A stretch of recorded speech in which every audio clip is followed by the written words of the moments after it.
with 2K Pro. Yeah, bag and bottle.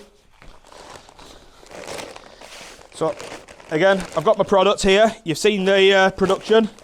That's when it was made. It's not the expiration date. So this was made on the 14th of December.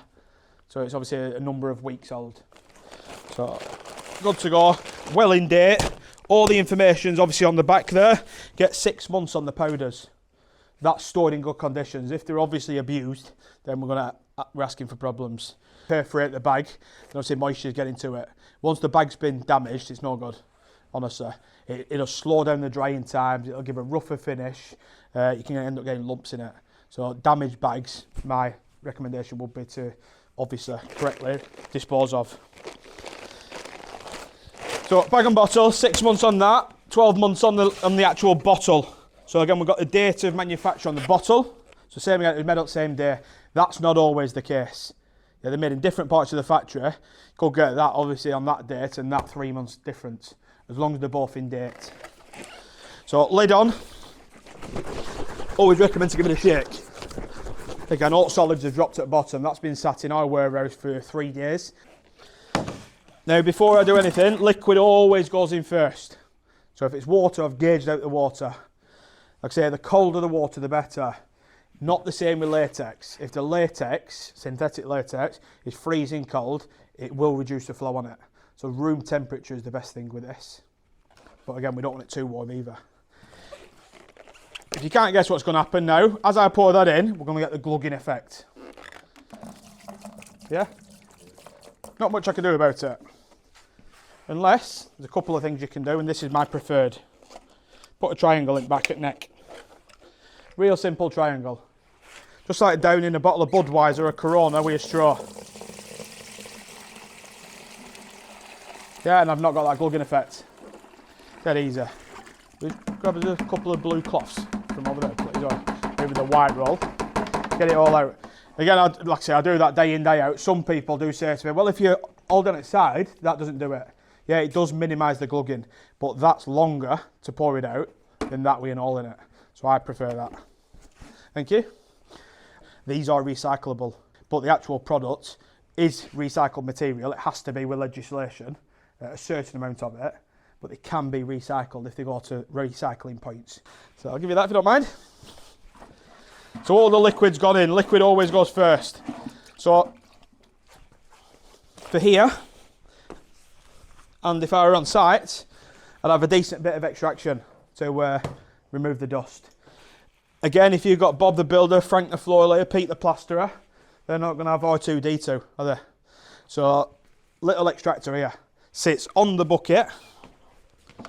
Connect the vacuum up to that, sucks all dust up. Even good for plasterers, even good for bricklayer, whatever they're using. Because again, last thing we want to do is breathe in all that rubbish. Again, safety glasses, because we don't want to get cement in our eye.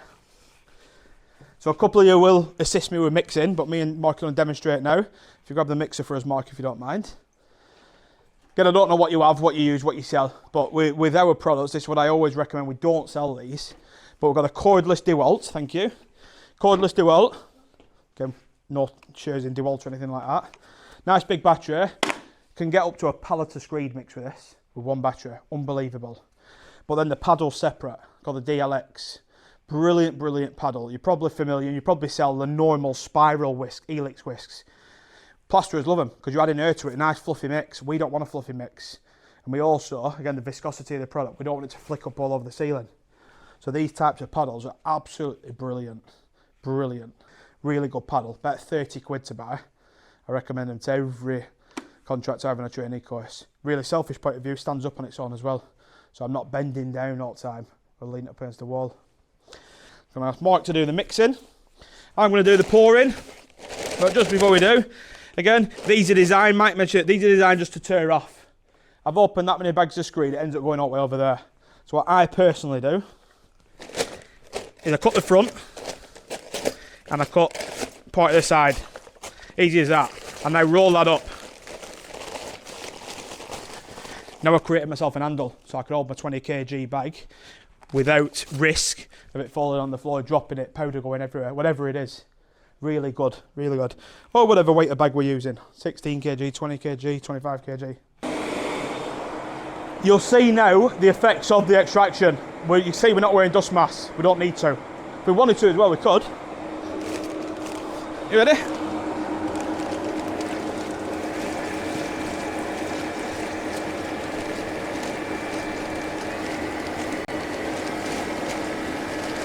Look how effective that extraction is. Again, even simple things. Now, a lot of people, oh, let's empty that. I'll just scrunch it up here. Scrunch it up here, it's all going airborne again. I'll scrunch it up here. So I'm not making a mess of my lungs and of the property. So depending on the size of the bag, depending on the bucket, depending on the paddle, depending on the mixer, you're looking about 2 minutes. So again, I'm not going to name competitors. One of our competitors says mix theirs for 2 minutes, 2.5 minutes sometimes. Leave it to stand for 30 to 60 seconds, mix again for another minute or 2. Are they actually going to do that? And time is money. It needs to be mixed right, obviously. So ours is simply about a minute, halfway through, do what we're going to do in a second, and then we'll go again for about a minute. Like I said, depends on a few things, but on average. So now halfway through, I'm going to ask Mark just to hover above that. You don't need to dip it in, just hover above it, thank you. So halfway through now, we'll use a bucket trowel or a similar tool, and we'll just run around that edge and get rid of that powder.